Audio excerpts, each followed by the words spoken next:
All right, looks like we're good to go. So good evening, everyone.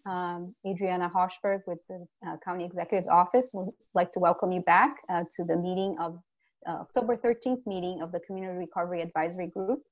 I'd like to transition it to our chair, Elijah Wheeler. Thanks, Adriana.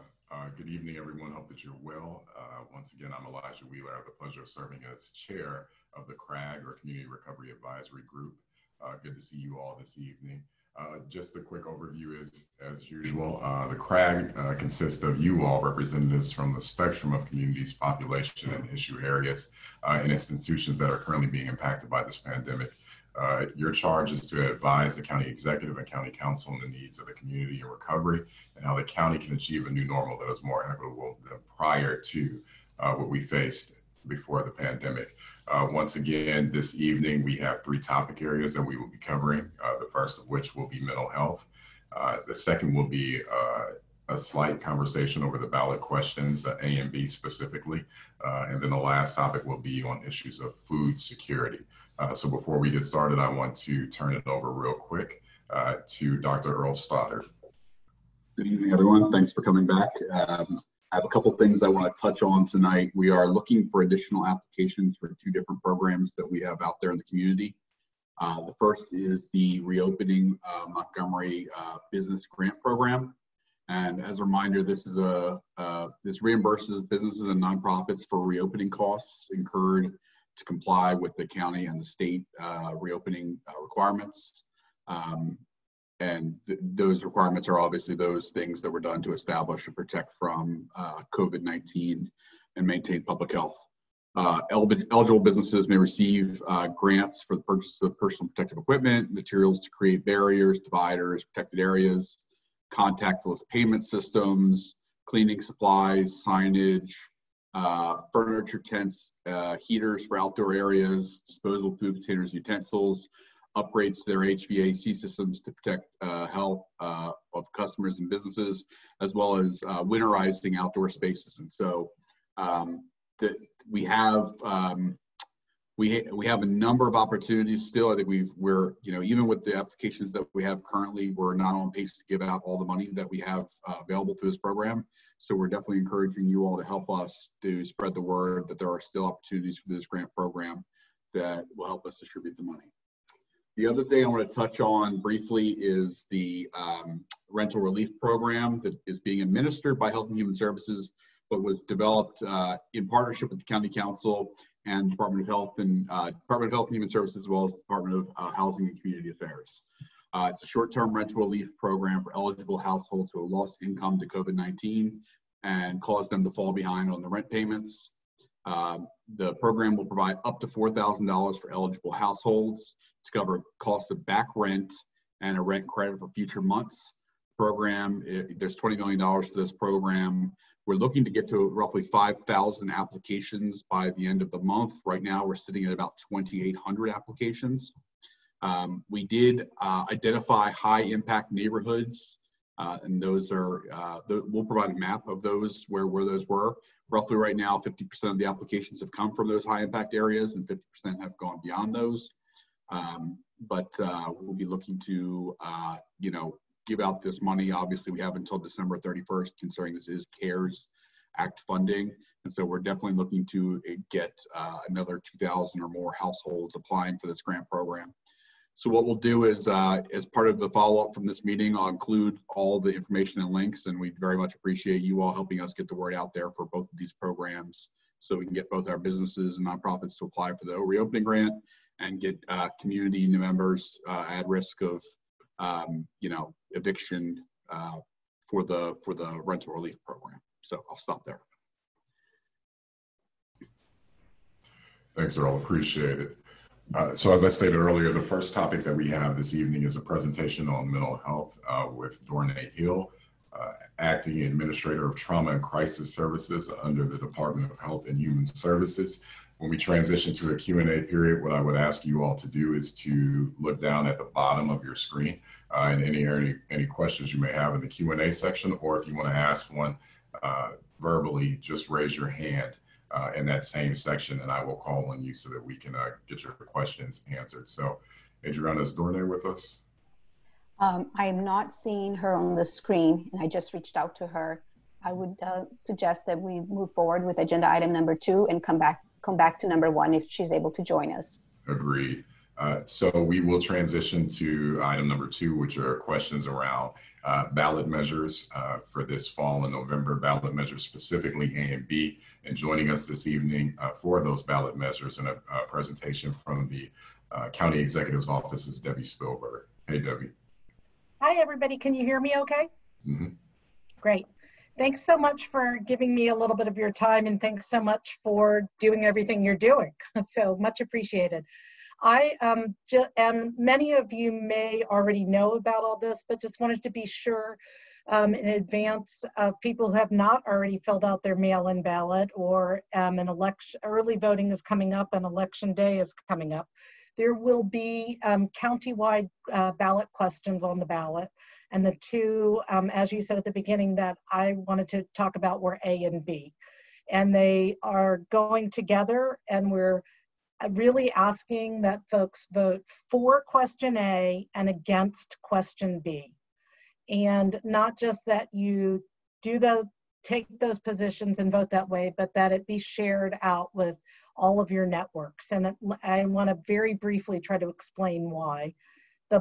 They both address the way property tax revenue is raised in this county.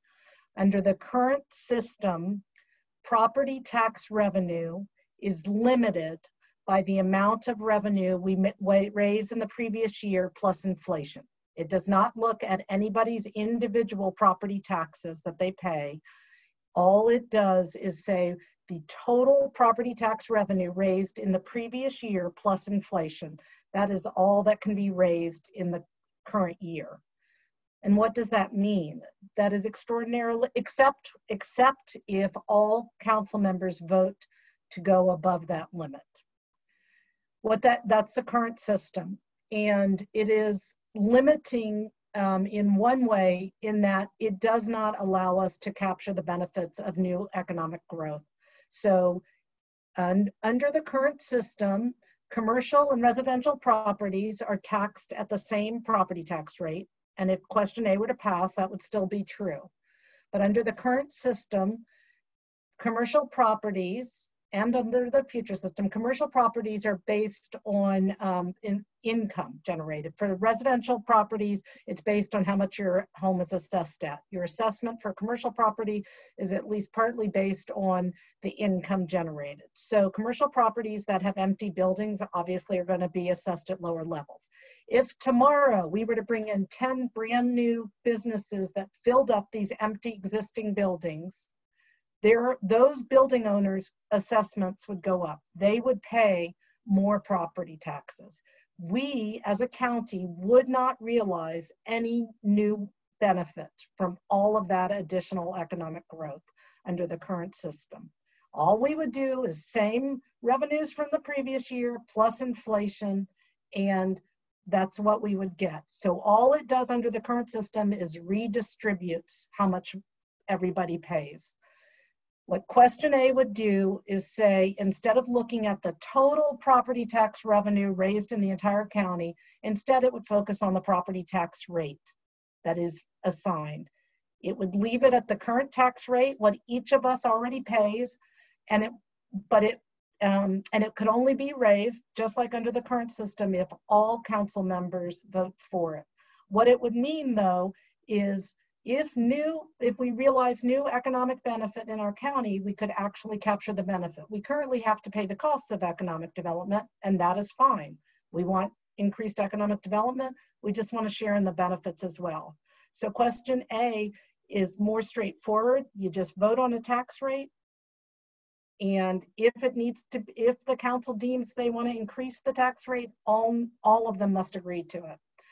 So question B so it's for question A. Question B would take us in the wrong direction. It would take the status quo, leave the same system, and it would say, under no circumstances could total property tax revenues go above the inflation rate.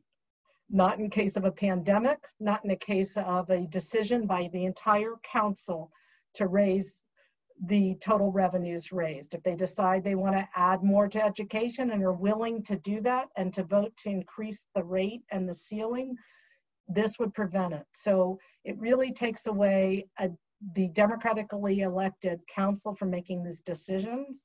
And it also, it threatens funding for education and for other services. It also threatens, question B threatens our AAA bond rating, because the bond agencies are likely to say if there's no flexibility to adjust how much revenue is raised, it raises serious concerns. So it has been said that question B is bad, it would bankrupt us, and question A is the answer. So it's please vote for question A and against question B, which is bad.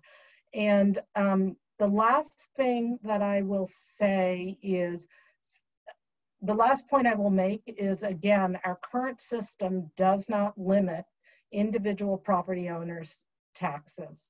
And as some people probably know, if you own a home in an area that is gentrifying, so the value is increasing, even if it's not a high-priced home, but the value is increasing, your property taxes can go up as much as 10% in a year. And the status quo doesn't prevent that, and question A and question B don't address that. So it's a separate issue that we're hoping to address next year. But just wanted to be clear that question B will not limit your property tax rates to the rate of inflation. It does not guarantee that at all, and it does some really serious damage to the county. And at that point, I'll just say I'm happy to take questions if it's all useful. So that's pretty much it. Hope that was clear. Thanks, Debbie. We appreciate your overview and explanation on those ballot measures. Do we have any questions for Debbie before we move on?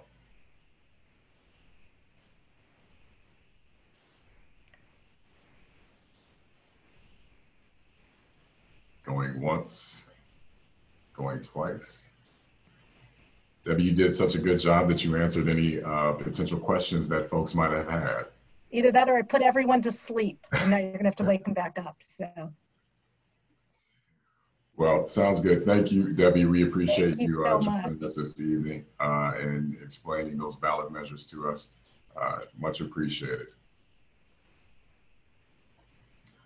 Okay, folks, I think we're going to pivot to the food security issue at this point in time. Is that okay, Adriana?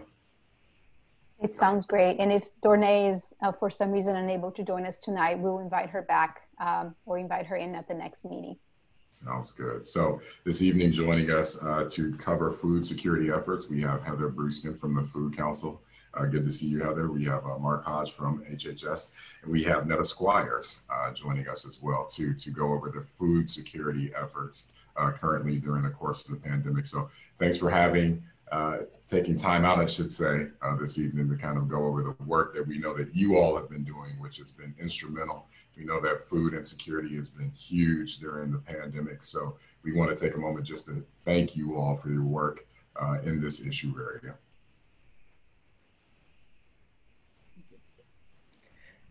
Well, thank you so much, Elijah. It's wonderful to see you as always. And Adriana, thank you for the opportunity to be here. There's a lot of familiar faces and some new friends in this group today. So thanks again for the chance to share a little bit about the great work our community has been doing related to food security. So I'm Heather Bruskin. I'm the Executive Director of the Montgomery County Food Council. I don't know, Mark, Netta, did you want to introduce yourselves first, or did we want to just jump into the presentation? Any preferences? Sure. Go ahead, Mark. After you. I was going to say jump in, but Netta, you can introduce yourself. Okay. I'm Netta Squires. I'm with the Office of Emergency Management, Homeland Security, and I'm also with the Food Security Task Force with Heather and Mark. Great. And I'm Mark Hodge. I'm the Assistant Chief Operating Officer for Montgomery County Department of Health and Human Services. Great. Well, we're I usually start my days in meetings with Netta and Mark, and so it's nice to kind of bookend it with time together in the evening as well. So thanks again for the time. So for those of you who are not familiar with the Food Council, so a little bit about our organization first. We're an independent 501c3, and we were founded 8 years ago, and we serve as the primary convener of government leaders and agencies, nonprofit organizations, businesses, and residents around food system issues in our county. So everything from supporting our food producers, whether those are farms or packaged food and beverage businesses, through the entire distribution and consumption process, all the way through to the end of the food system cycle of what happens to our food when we throw it out or hopefully compost it as well. So our small staff of 8 work in partnership with 25 volunteer council members, a board of directors, and over 300 community partners who engage regularly in our initiatives and 4 working groups, which focus on food access, food economy, food education, and environmental impact. However, we regularly convene outside of those silos to ensure that our programmatic and advocacy work is as collaborative, streamlined, and systems focused as possible. And so obviously our work has pivoted quite a bit in response to the pandemic. And so we've had the unique opportunity to work closely with our government partners to coordinate collaborative food security response.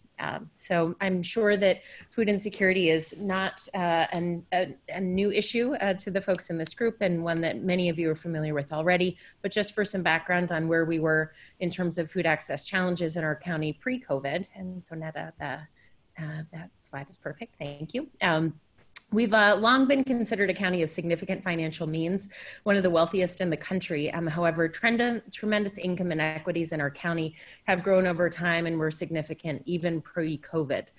So there are varied, complex, and interconnected root causes for food insecurity, and certain populations in our county are at increased risk of hunger, and that is particularly children, seniors, people with disabilities, and foreign-born residents.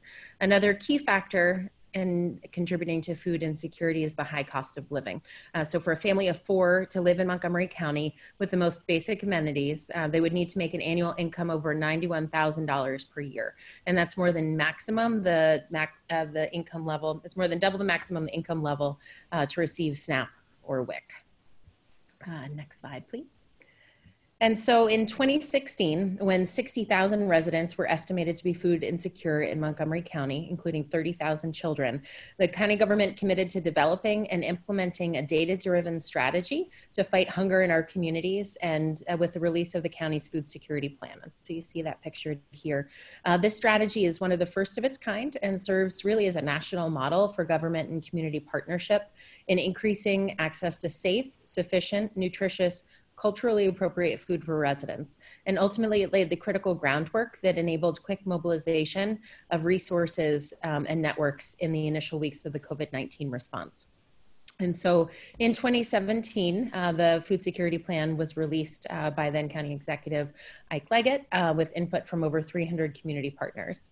And so the 3 years of work that Montgomery County invested in plan implementation included network building, resource development, and data collection, have really been serving us well over the past 6 months of response. And so looking quickly at some of the other indicators that are closely correlated to food insecurity, despite the past 3 years of significant Montgomery County investments and accomplishments in food security strategies, the economic crises of recent years have exacerbated those systemic root causes of food insecurity, including the number of residents experiencing poverty. And so newly released data from the census estimates that the number of Montgomery County residents living below the poverty line increased in 2019 by almost 5,000 residents to 76,985. This trend is not mirrored by all counties in the state. In fact, neighboring jurisdictions like Howard, Frederick, and Anne Arundel counties have all experienced decreases in their poverty rate from 2018 to 2019. Next slide, please.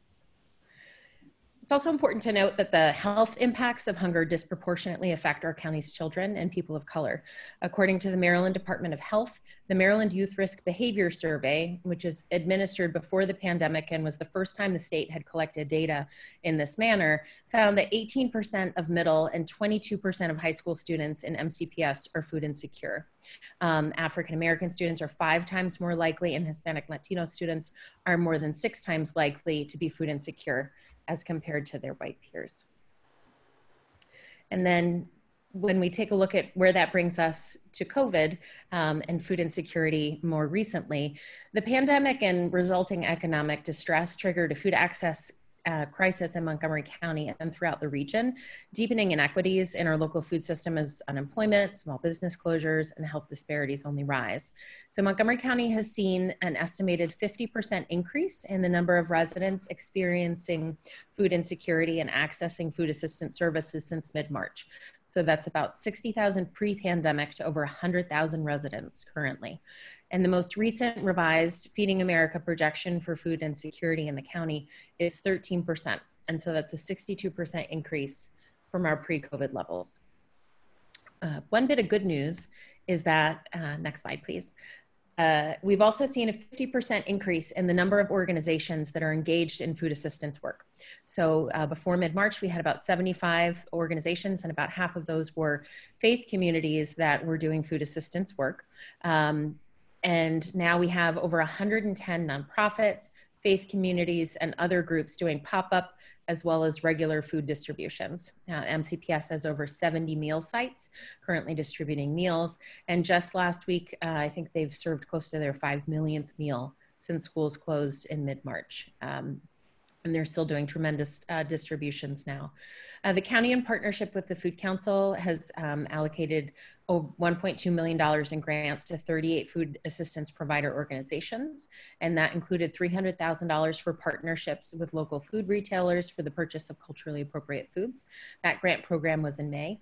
And more recently allocated another $1.1 million to these food assistance providers to build their capacity for storage, for transportation, and other food assistance work into the long term, really investing in the more longer term resilience of our community.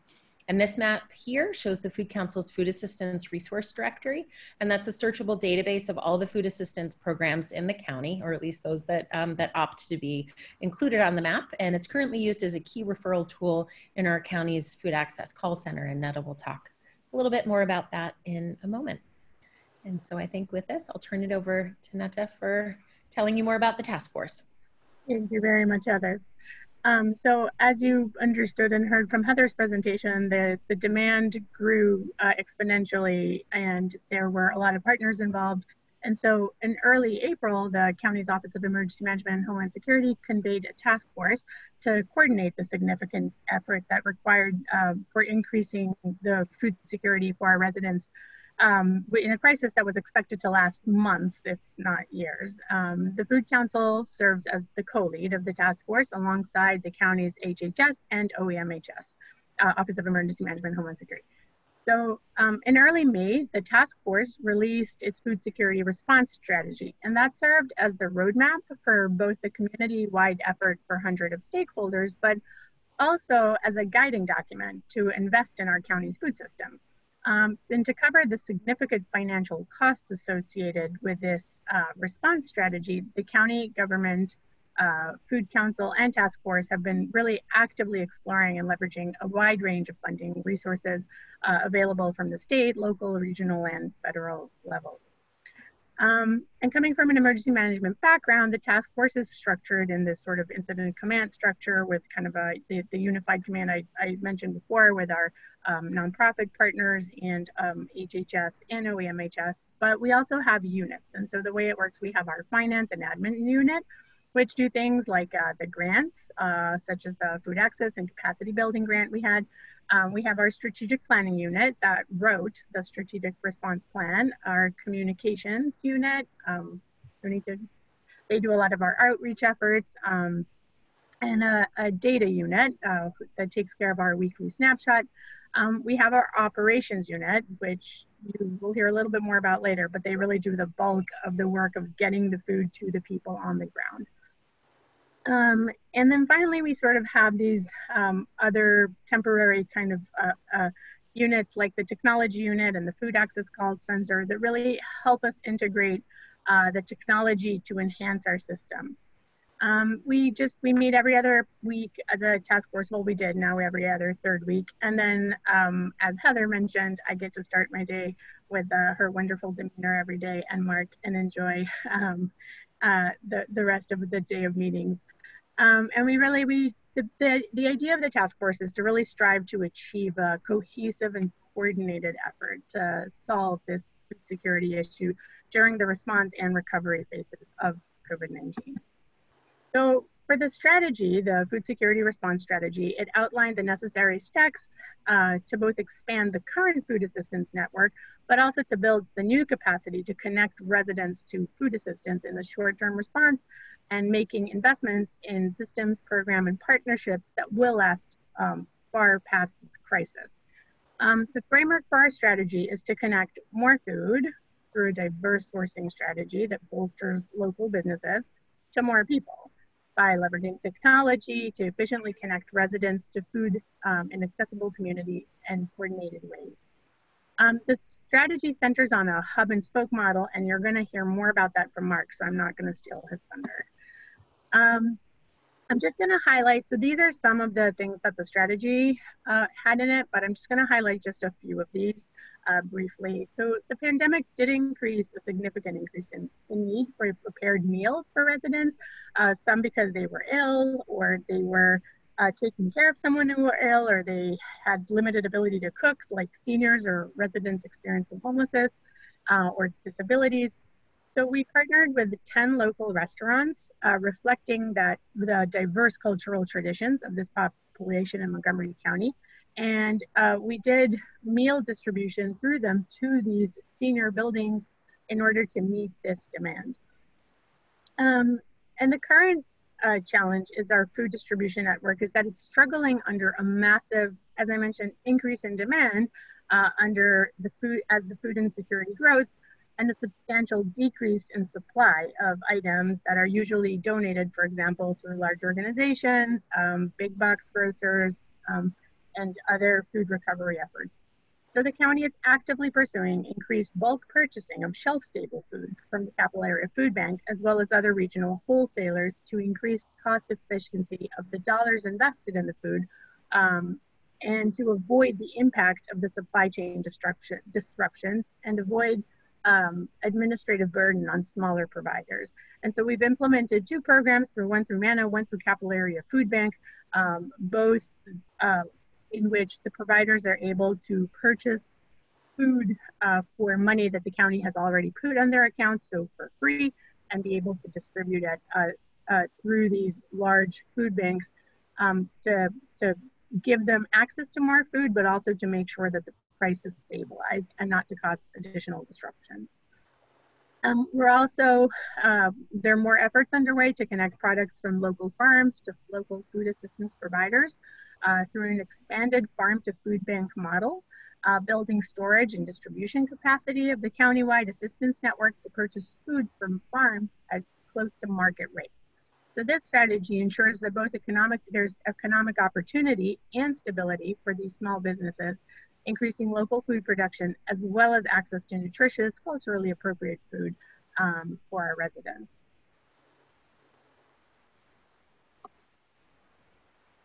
So to more people, another thing we're doing is we're expanding the county's residents' use of federal benefits at retail locations, for example, at grocery stores and farmers markets, to increase the investment of federal funds in our local economy while increasing access to nutritious food.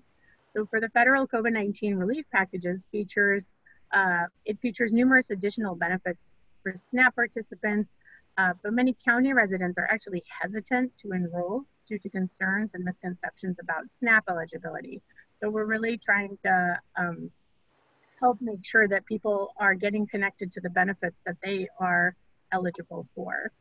And a significant barrier to connecting residents to services is really informing the residents of the resources that are available to them in culturally competent methods. So the focus in our communications teams is to use strategic focus on outreach in areas of the county that are most likely to have these high levels of food insecurity based on existing zip codes, demographics, and other data models. In a county as demographically and geographically diverse as ours, county level strategies will never effectively identify and address the unique challenges and resources present in each of our neighborhoods. So we have extensive community engagement and presentation and representation intentionally implemented alongside these other programmatic initiatives to formally embed these community voices and leaderships as a county-wide effort. And ultimately, the county's response to this COVID-19 crisis is an opportunity to transform our local food system through a process led by resident voices and representation. And through this response, we can actually create economic opportunities. We can highlight the diverse food traditions of our residents and local businesses. And we can promote environmental sustainability to foster a permanent, resilient, and equitable food system in our county.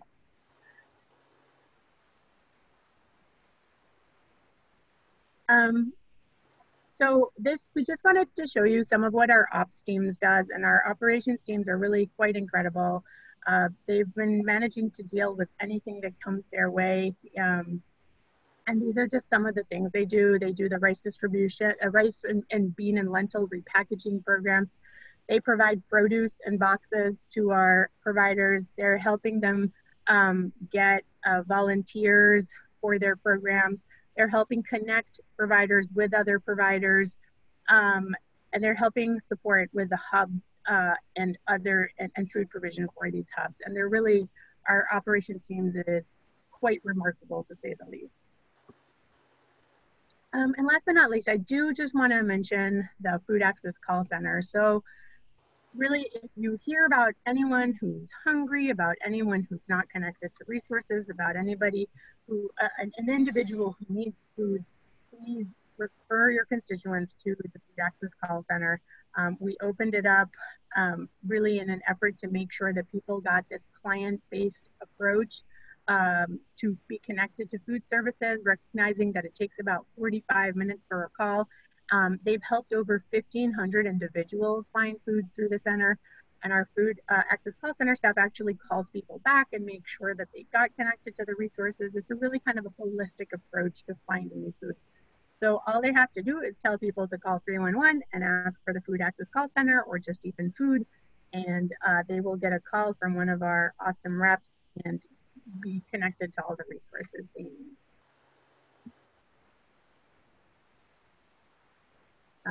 And that's our information.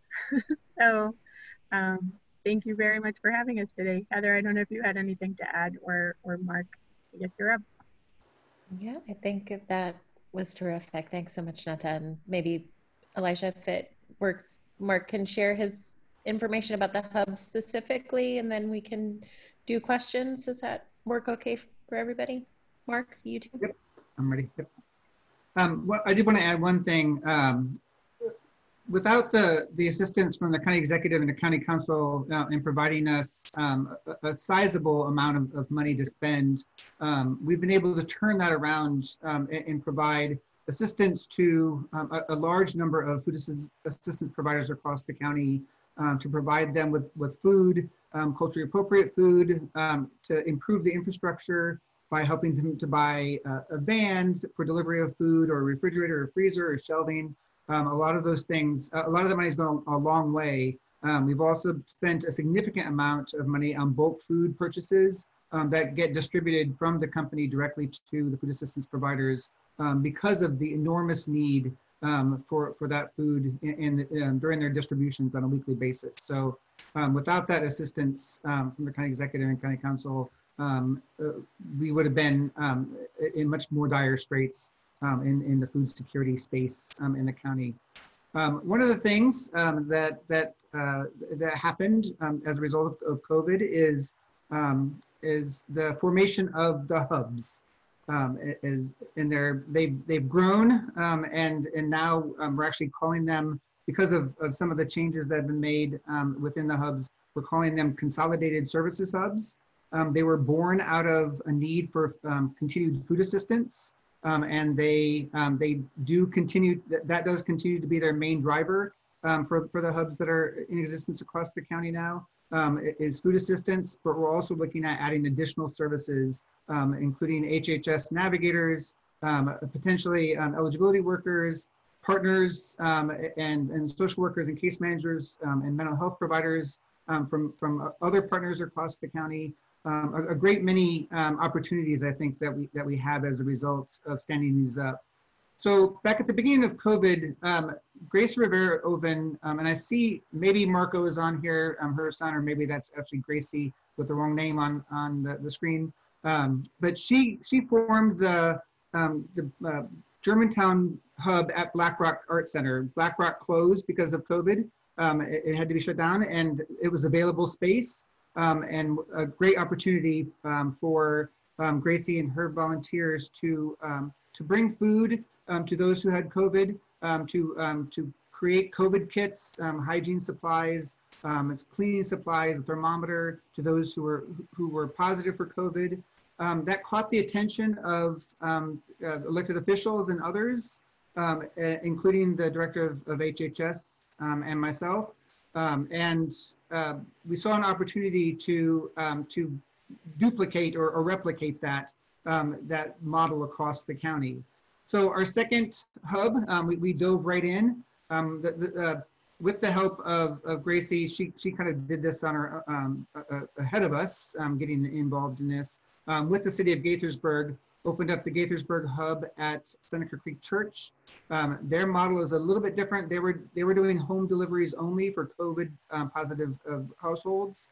They're now growing and have changed, altered the model a bit to now start including distributions in specific apartment complexes and communities within the Gaithersburg area.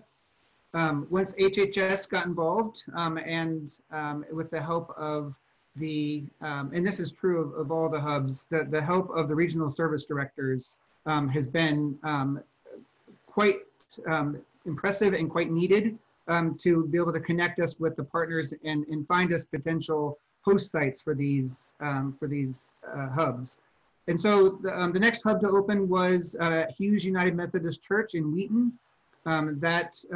They were already doing a food distribution, but now with the hub, they've been able to now double the size in the numbers of clients that they're serving. The next hub after that was Bethel World Outreach Church in Olney. They also were doing food distributions prior to being named a hub. And have now started to add additional residents and additional services through the work that they're doing at that church as well. Next was Clifton Park Baptist Church in Long Branch area of Silver Spring inside the Beltway. We had a difficult time doing lots of searching for partners. There's so much going on in downtown Silver Spring. So many partners, Impact Silver Spring, Cheer, a great many faith communities doing amazing work in the downtown Silver Spring, Long Branch area. But finally, Clifton Park Baptist Church, which is right there in the heart of Long Branch, and agreed to host the hub. They were also doing food distributions prior to becoming a hub and are now working closely with partners to get that stood up. They're still in the beginning stages of the hub setup, but they continue to grow their food assistance through that. East County, we have a slightly different model for the East County. The Kingdom Fellowship AME Church is gracious enough to host the hub in East County, but that's where we have a spoke model. We also have partners with City of Lights Church and People's Community Baptist Church, who are also serving a great amount of food and a great amount of services in the East County, along with HHS and others. And so the Kingdom Fellowship is officially the hub, but they have some great partners in the work that they're doing there in the East County. Oak Chapel United Methodist Church in Aspen Hill was our next hub. They are just standing up now. They did a soft launch this past Saturday and will be open officially for business this coming weekend. They're growing very quickly in the 20906 zip code of Montgomery County, which has been the hardest hit from a COVID perspective. And the need there has continued to grow. And while Bethel World Outreach and Hughes were both serving that community, as well as people driving there from Aspen Hill all the way to Germantown sometimes to get assistance. Having Oak Chapel open now we hope we'll be able to better serve that particular community. And then finally, we just received word last week during the nonprofit Montgomery call that the Interfaith Works was interested and willing to open their hub at Twin Brook. And so they are now clearing out some space at the Broom School where they are located to actually house the hub. And then they'll be our 8th and final hub. 8 is good. They're all placed very nicely within some of those darker covered parts of the map that Heather showed earlier, where the need is truly the greatest.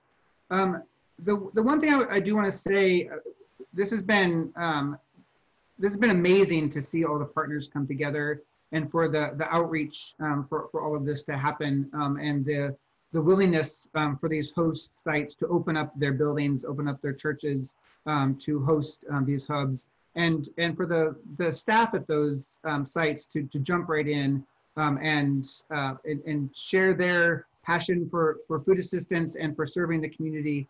And the greatest thing of all of this is a community-driven process. This is not an HHS program. This is not a county program. We may be providing some funds to help set them up and to get them up and running, but this is really a community-based program. And so each hub is a little bit different, the way they set up their services, the way they model getting the food out for the food assistance. The other services that may be provided at each of the hubs are all linked directly to that community and are doing what's best for that community. There's no kind of top-down discussions that the county or HHS is saying you have to do it this way or you have to do it that way. It's truly been organic in the way that these have been created. And so as a result of that, we are looking now at the continued success of those hubs. This is not a COVID related, it started as a COVID related program, but certainly as a result of the success of these hubs, we see them as being a huge part of each community where they're located for the future, and to be able to provide those services to those communities where they're located. And as HHS as a partner in each of those hubs, to be able to provide an HHS navigator, to be able to provide mental health services where needed, or domestic violence services, whatever might be needed in that particular community. We are happy to be partners with all of these 8 hubs, and we look forward to their continued success. Mark, thank you for that. Great information there shared. Once again, we appreciate you and Netta and Heather and the work that you all are doing. We have questions for you.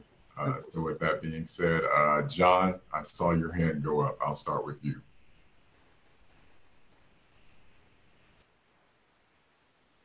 There you go. Thanks so much.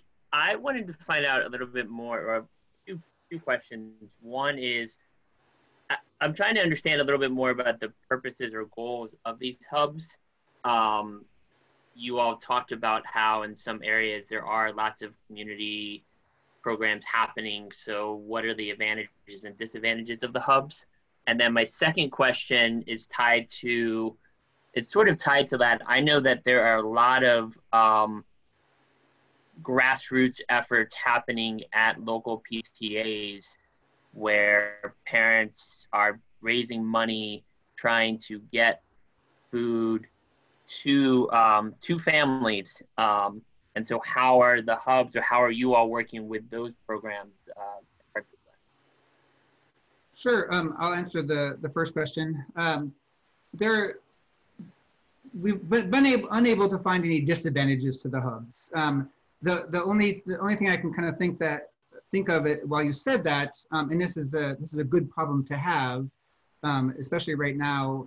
It's an additional place where people have to navigate to get additional resources. The nice thing about, and this is the most positive thing about the hubs, is these aren't government buildings. These are churches, or they're already nonprofit buildings with who have existed in these communities for a long time and are trusted to be able to provide services. The fact that they're doing a great amount of food assistance and food distributions as a result of COVID doesn't detract from that. In fact, it's actually a draw right now to those hubs. And so the fact that we are now serving in the hubs, we're hearing about residents who have never sought assistance before. And that's true of most probably food assistance providers in the county for sure. But people who can walk to the hubs, who don't have to drive up for distributions, those who can then these types of things. And those who can make sure that that they have access to services without having to get on a bus or two or change to a third bus to get to a government building. We're not quite there yet with providing HHS services in those hubs, but that in the end will be the greatest draw, I think, is people won't have to go to 8818 Georgia or 1301 Picard in Rockville. They'll be able to go to their local hub to get the same services and to be able to make sure those services are meeting the exact needs of that community. There is no one size fits all, although in government programs we try not to do that. It's often the case. With the hubs, we can kind of bring people together, the community, to decide how, what's best for that community, what services should be provided in that community. It's grown in popularity. It's gained a lot of attention. I do believe that Washington Gas, for example, has reached out and is interested in sponsoring a hub. I think we'll get a lot more philanthropic organizations who are interested in the concept of the hubs and providing services directly in the community. And so I think, like I said, it was grown out of a need to serve people in the community during COVID. But the possibilities that it has now allowed us to look at has made this a long-term potential solution to providing social services in our community. So that's kind of how I see the mission going. But Heather or Netta could answer the second question about those who, you have to repeat your question. Yeah, oh, sure. It was a question just about the large number of PTA communities that are directly providing food to their families. And I just saw somebody comment about the PTAs working at, or at least one of the PTAs working with schools at the hub, and that's great to hear. So yeah, just how is the food resources working with the families and the local PTAs that are actively providing food to families?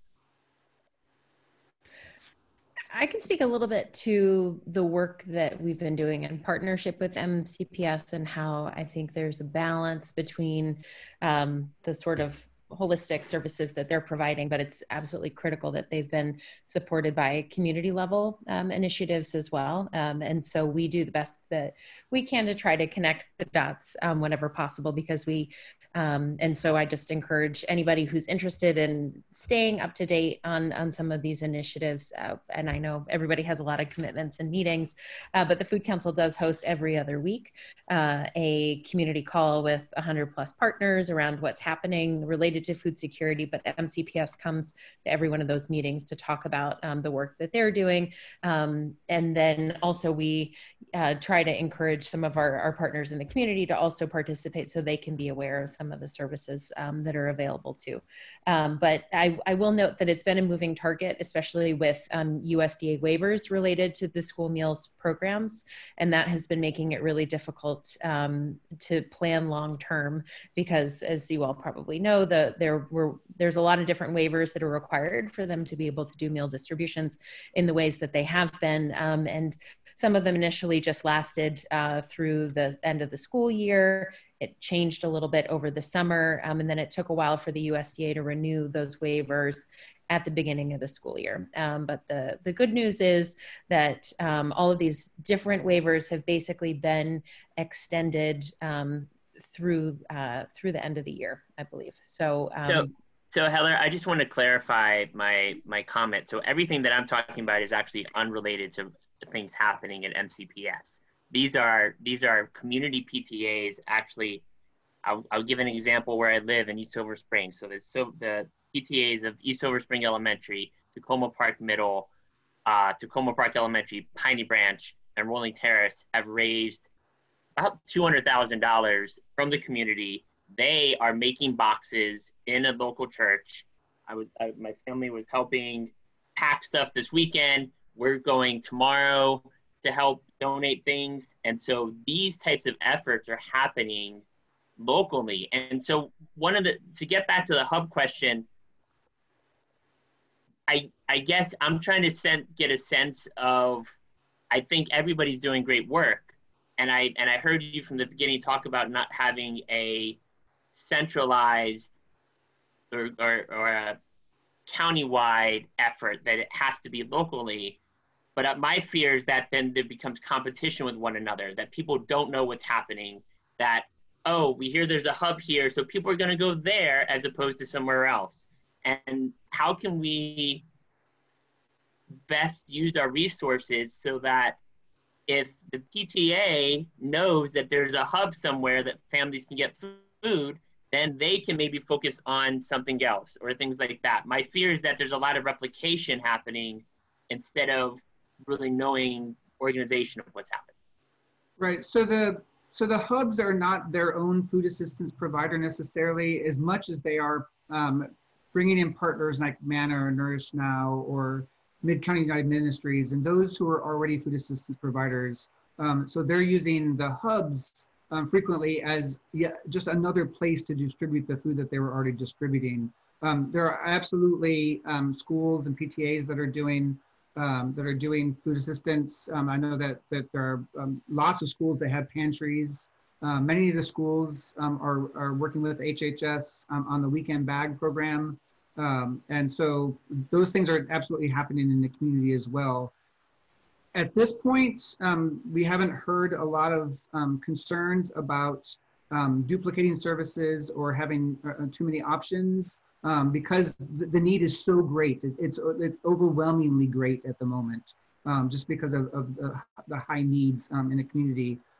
I do see, and part of the reason why we're looking at what other services we can provide in the hubs is that we never expected the hubs to be just a food assistance provider, but also to bring in local food assistance providers in that area to partner with and provide food as another service that they can get at the hubs, in addition to some of the HHS navigation, or I saw someone ask about helping fill out farms applications. When we have the staff to place in all the hubs, there will be people who can help fill out the SNAP application, or can help fill out the farms application, or the medical assistance, help them online with medical assistance, and things like that, kind of that navigator role that we envision having in each of the hubs. And so there is always a possibility that we are duplicating services. We know that there are families who are driving from distribution to distribution to pick up additional boxes. That certainly, if they are hungry and they're feeding their family, they should absolutely do that where they can. But while we see the hubs as a long-term solution to social services in the community, no one has envisioned or believes that it will be an or. You can go to Manna or you can go to the hub. I think that as an example, I think the organicness of how this has arisen, there obviously will be some coordination. There will need to be some coordination.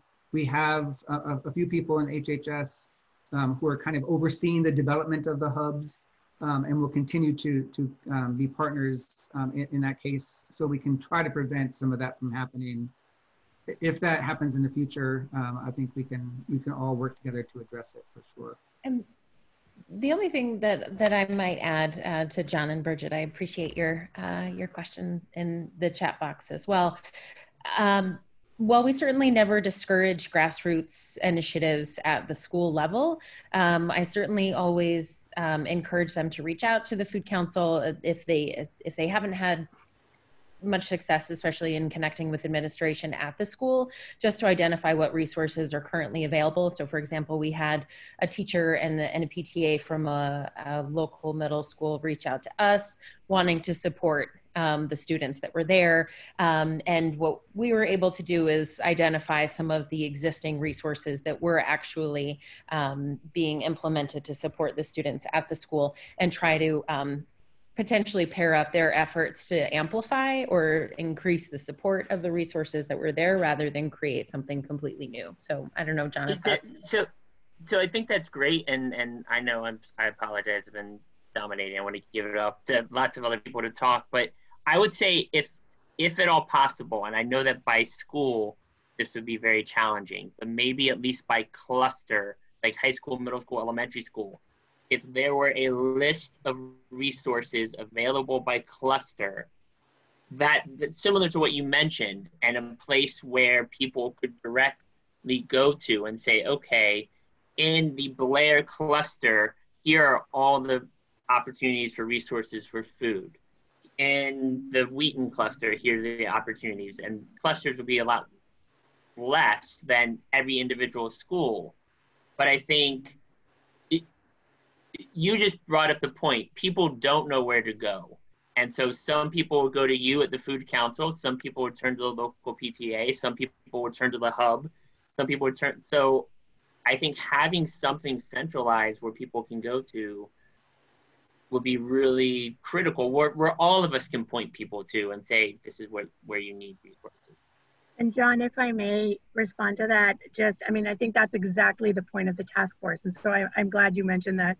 It really does bring together, like you said, the hubs, HHS, the Food Council, the county, the different resources. Resources become available fluidly. There's no like one list of, food resources. We have lots of different lists of different providers, and different ones do different things. And depending on the need, that's how we can address what's available and connect to the right ones.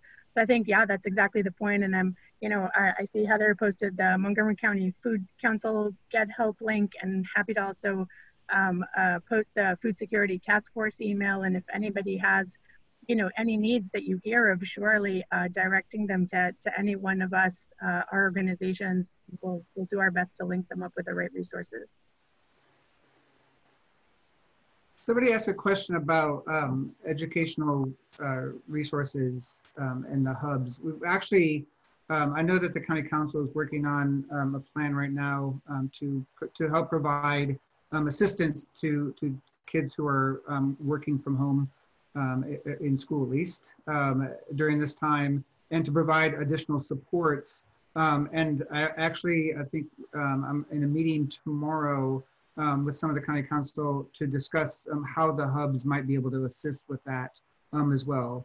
And so I know that there are after-school programs that are already available in the schools that have been participating in some of this, but the hubs may be a good resource if by any other means, at least as a referral source. And so to be able to refer to those, have information about and refer to those in-school programs or after-school programs that might be able to provide assistance to additional sites. The hubs, where they're located, knowing that many of them are churches and also offer services on the weekends, are quite busy, but they are open during the week and may be able to be open to some of that as well. That's part of the conversation we'll have tomorrow around adding educational type services in the hubs, just to answer that question that was somewhere in the chat. Thanks, Mark. There was another question along the lines of whether or not there's a linkage between the hubs and those seeking rent relief at all. Is there currently a connection? Aside from, I know that some of the hubs have been distributing, as part of their food distributions, have been putting information about the rent relief program there. And I know that the the rent relief callers are also part of the food call line. And so there's the connection there. So when someone calls for food assistance, or when someone calls about the rent relief program, they're kind of talking to the same people at that line. And so the direction, if calling 311, our county information line first, that gets then directed to the right people. So they can get access to information about rent relief and food at the same time. I see Netta shaking her head yes, so I think I said the right thing. Yeah, exactly. Basically, if they call for food, we can help them with questions about the rent relief program. And if they call for rent relief, we give them information about food, or at least offer them the option to receive that information if they wanted. Thank you. Melanie, was your question answered about crowdsourcing? I saw you pop up on the screen.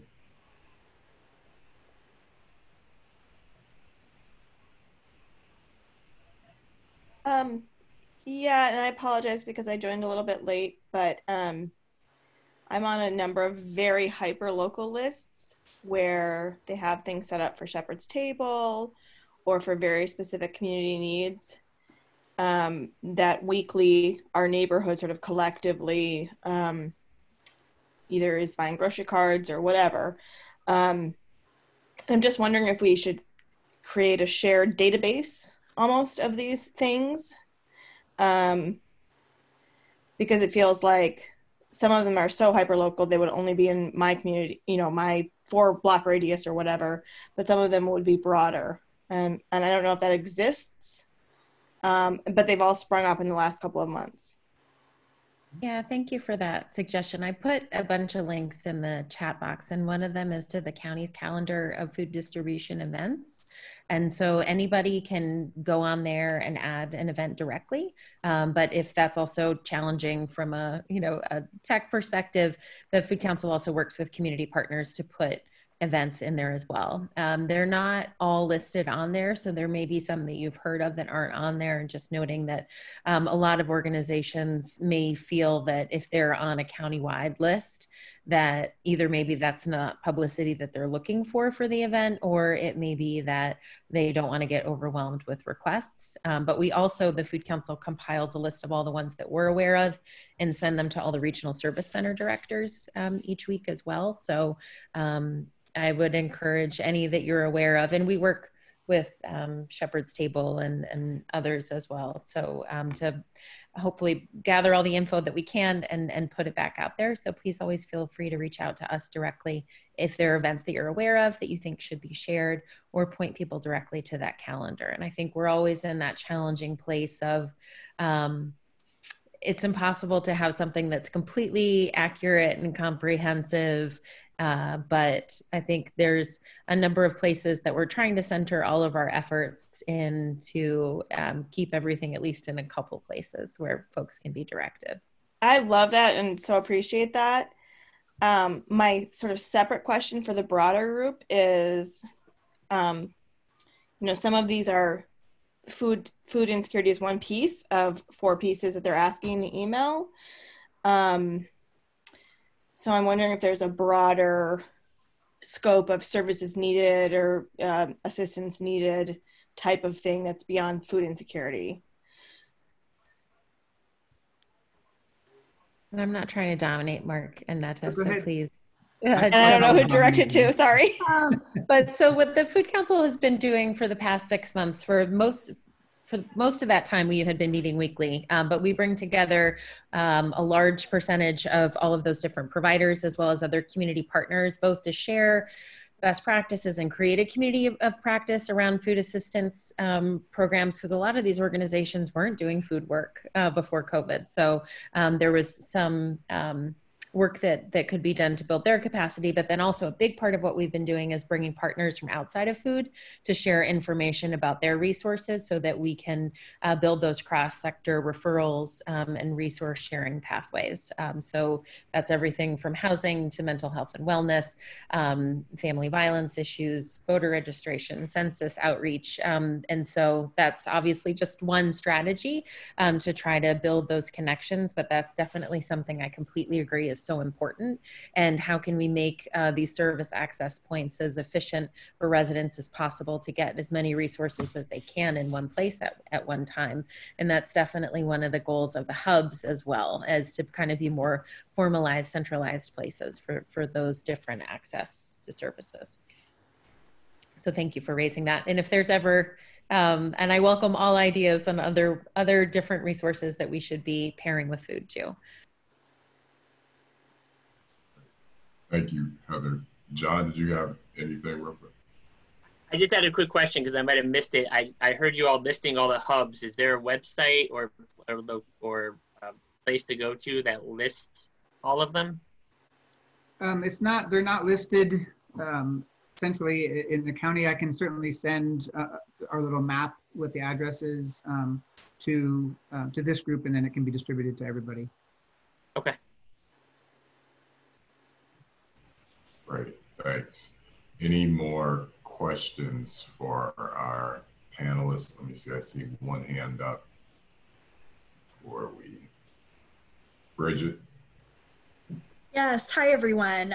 I feel like I'm a little bit of a broken record with these questions because I ask it almost every time we meet, which is the, what I see from my perspective is the unnecessary siloing between the work that the county government is doing and that MCPS is doing to serve many of the same families. And I really, I appreciate hearing that they joined the calls, but, Heather made a comment in the chat, which, she's like, well, this information is on our website and this information is on MCPS's website.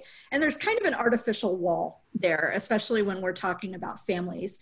And so I don't have a question really, it's just more of a comment that I think this is something that we see as an issue beyond food insecurity, beyond some of these social programs. But I really feel that when we're talking about a future of restricted resources, budgets that are going to be cut left and right, that we need to be looking at how we can work collaboratively and really break down some of these silos in order to serve our families and our children, especially knowing that children are really impacted by food insecurity.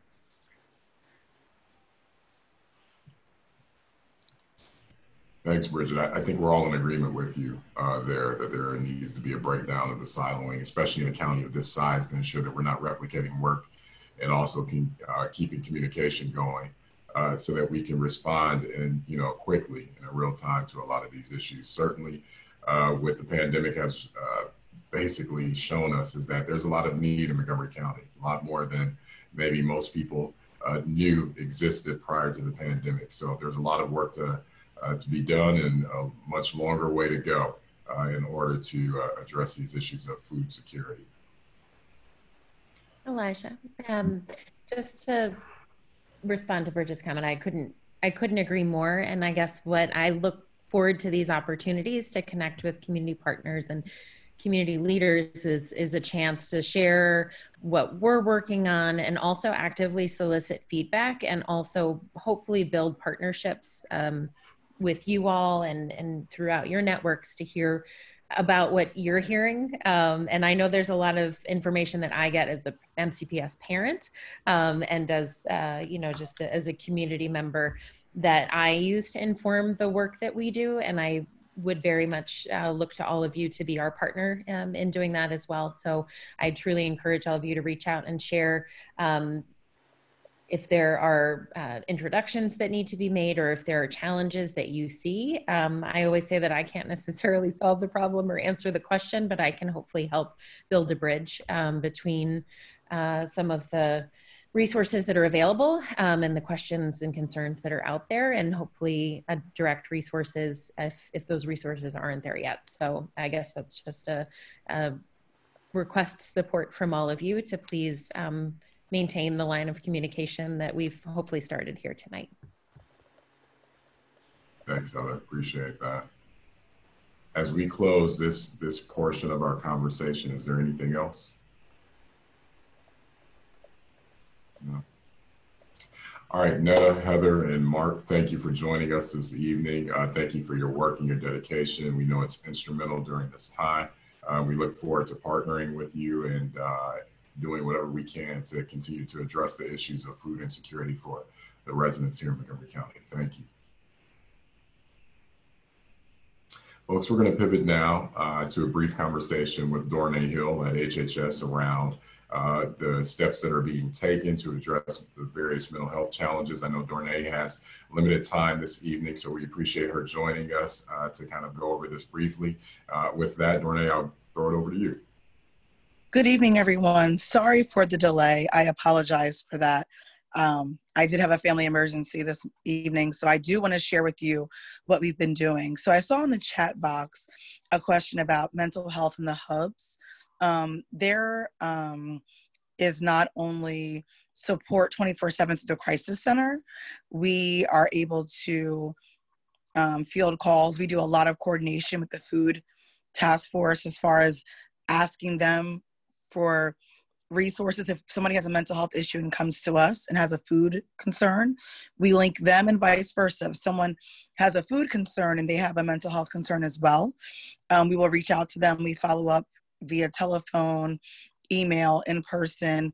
We have mental health and psychiatric services that we can provide. We're also offering scheduled appointments, telehealth appointments, and we're just trying to really stretch our services to reach the needs of the community and change our service delivery. Also, you will see in November, we are going to start offering bi-weekly community education and support and outreach community forums that will be virtual for everyone about mental health, domestic violence, substance abuse, parenting, and different things like that. Because Montgomery County, we understand that there's a lot going on, and the pandemic has put not just financial and food needs, but mental health needs on the community that people haven't experienced before. So we just want people to be able to reach out to us, look for signs and symptoms, and know what the next steps are and how the community can lean on us, the county, to support them in their mental health needs. So we have been giving out flyers that have been some in the Food Council bags. We've given out information. We've uploaded things to our websites and Facebook pages. And of course, the Crisis Center, 240-777-4000. You can call any time of day or night, and we will get you to the right place.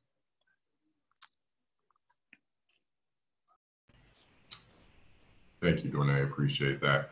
Folks, we're just going to open up for questions. Once again, her time is really limited this evening. Is there anything specific that you all would like to ask?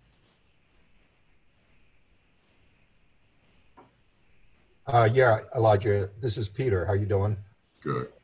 Hey, Donna, I have some quote unquote clients from Every Mine who get their housing through Housing Unlimited, their space. They also basically get rental assistance program from the RAP program. During this coronavirus, what I'm finding out is that RAP is not staying up with the assistance checks that they're supposed to be submitting to Housing Unlimited. Housing Unlimited has a process whereby they issue delinquent notices to their clients. And being of the age of my clients, they get very anxious. And I get calls practically every day from my clients asking, well, have you heard from RAP? Well, I don't work with RAP directly, so I ask them to work with their social workers, but they have a hard time getting in touch with their social workers. So what are we doing to get the rental assistance program to stay on top of the payments they're supposed to make to these housing authorities that then rent facilities to either elderly or mentally challenged clients? Right. So good evening. So a little bit of that is outside of my lane when it comes to payments and things as such like that. But what I can tell you is that we work very closely across the county, internal and external partners, to try and get clients the best services and get them the help they need. So if you ever have a concern or a question, you can always call, like I said, the Crisis Center. You can also call Aging and Disability, which is 240-777-3000. And we collaborate across the department to get you where you need to be. So even if I don't have the answer to help your clients, we can try and get them into a program that needs to be. And what I can say is that I know that our mobile crisis outreach has been reaching out to a lot of those isolated community members whose programs have closed down during the pandemic and can't get to them, or services that aren't available. So that's the way that we can reach out and help that situation. I saw, Elijah, I saw in the chat, there was a question. Someone asked about the diversity of my team. Can I answer that question? Is that okay? Yes. Yeah. Okay. So my team is of many different racial backgrounds. We have 5 to 6 different languages that we speak. We also utilize virtual interpretation as well as in-person interpretation, and we have ASL, in-person and virtual assistance, so that we can meet the needs of all the clients that we serve.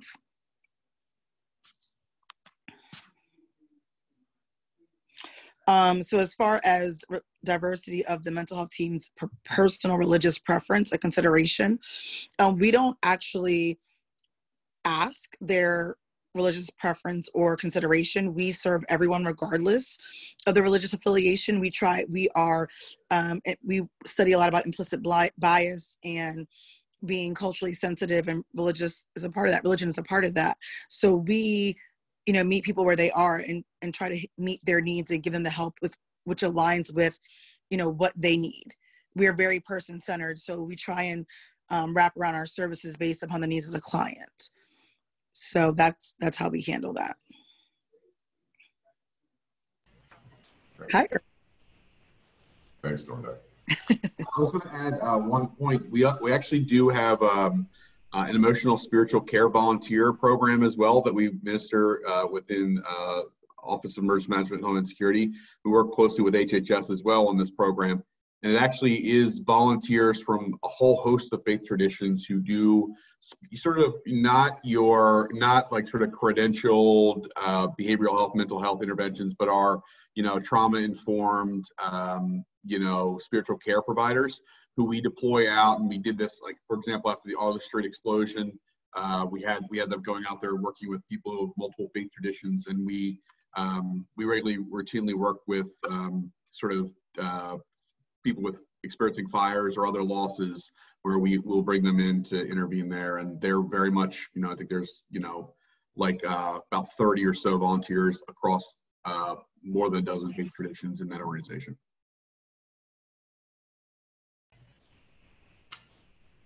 Thanks, Earl. Oh, sorry, Elijah. So you're fine. Go ahead.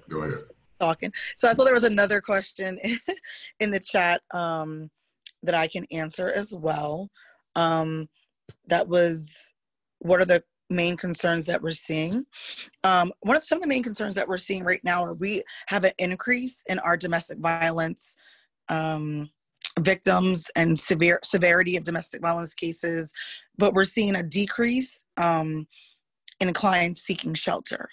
So we're really trying to figure out how to safely outreach clients who want and need a safe place to stay and shelter, but they're concerned about COVID and cohabitating and things like that. So we're really trying to figure out how to keep people safe and get people to accept shelter right now. That's one of our biggest concerns. Also, we're seeing quite a few people who have no history of mental health issues, who are experiencing a lot of anxiety and depression, and we're trying to figure out how to let people know what the signs and symptoms are, and that they don't have to suffer alone, and that we're here and that it's normal. What's happening right now is not normal, and any feelings that you're having are normal, and that we're here to support you in that. Thank you, Dorna. Folks, we want to be cognizant of Dorna's time this evening. Do we have any more questions before we bring this to a close?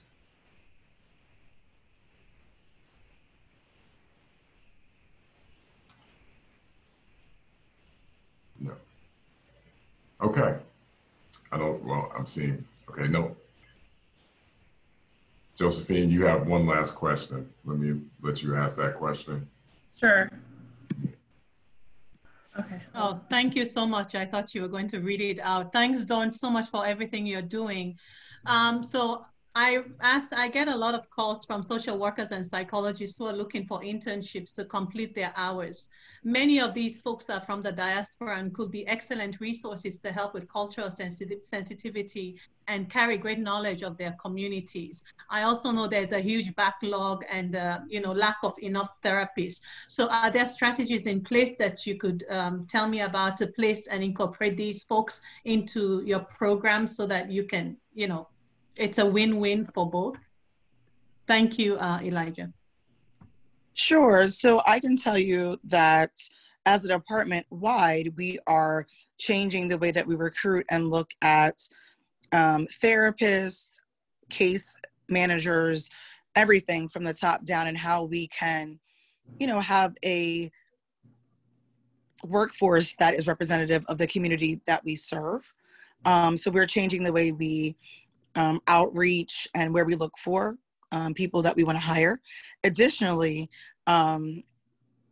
we absolutely are, looking for interns, and that's a new program that we're starting to really try to increase across the department and not just in certain places, looking for the opportunity for people that can grow within the community and, increase their education and help us, get our knowledge base up. So please reach out to me if you have questions or concerns or people that you think, and I can get you to the right person. Thanks. Last question, Sophia. Okay. So my question is, do you incorporate life coaching services for those individuals with no previous mental health issue, but experiencing anxiety and depression stem from the COVID-19 crisis? Because I guess that could be preventive, because instead of waiting for people to get into mental health issues, if we, provide them a service that ways to cope with those anxiety and depression, I guess that could be something that to look into. Right. And that's why we have, we're going to start November doing the outreach programs bi-weekly that will be, interactive and on social media for all of the community to join in, because we're trying to be proactive to give people the tools and the resources so that they don't have to wait to reach out to us. We are here regardless, and we can get you what you need. So life coaching is not necessarily something that we're utilizing right now, but we are looking at incorporating peers, which are people who have a lived experience and have some time of stability that can help support the clinician and the clients in our work that we're trying to do. That is a new initiative that we're going to start soon. We recognize the need to reach out and be proactive.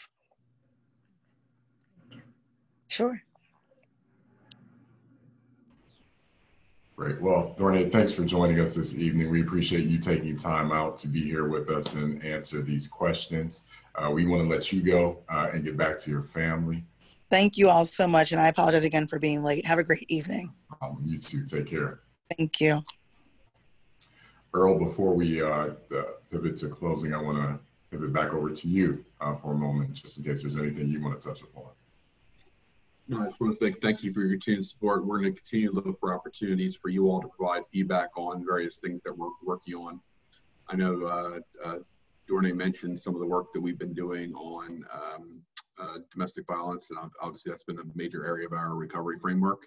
In addition, we've been looking at things around service equity and how we address those moving forward. And I think there'd be some great areas for you all to provide feedback. The last thing I will note is the county is seeing, and frankly, every state in the country is beginning to see an uptick in COVID-related cases over the last about 2 weeks or so. The incline in the Northeast is actually a bit less than what we're seeing in the Midwest and other places in the country. And so we're going to continue the mitigation efforts that we've undertaken. But I would just caution you all to continue to espouse the public health measures that we've all talked about, because they're going to be important even more so in the fall and winter months as more people are going indoors to try and keep us all safe and keep us on track to keep, we're still being impacted greatly by this virus, but There are places around the country that we certainly do not want to look like, and I think we all have a role in trying to prevent that. So that's all I have to say. Thanks, Elijah. Thanks, Earl. Adriana? Thanks, Elijah. The only thing that I will share is that we're still in the process of lining up a date for our next CRAG meeting. We're tentatively looking at 4 weeks out from now, which would place us at the week after election week. But I'll be following up by email to give you exact date and details. Thanks, Adriana. And certainly if there's anything that comes up that's of interest to you all, in the meantime, feel free to email as you have, or to visit the Slack channel and place information in there around any issue areas or concerns that you would like to have addressed or discussed here.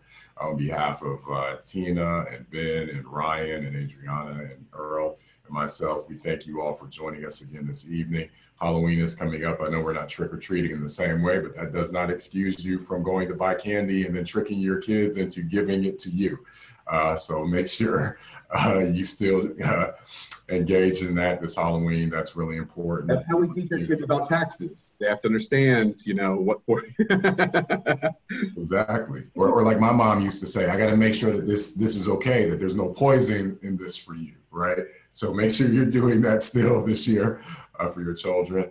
And most importantly, folks, stay safe, mask up, and be well. And we will see you at the next CRAG meeting. Okay, stay safe, everybody. Take care. Instructions on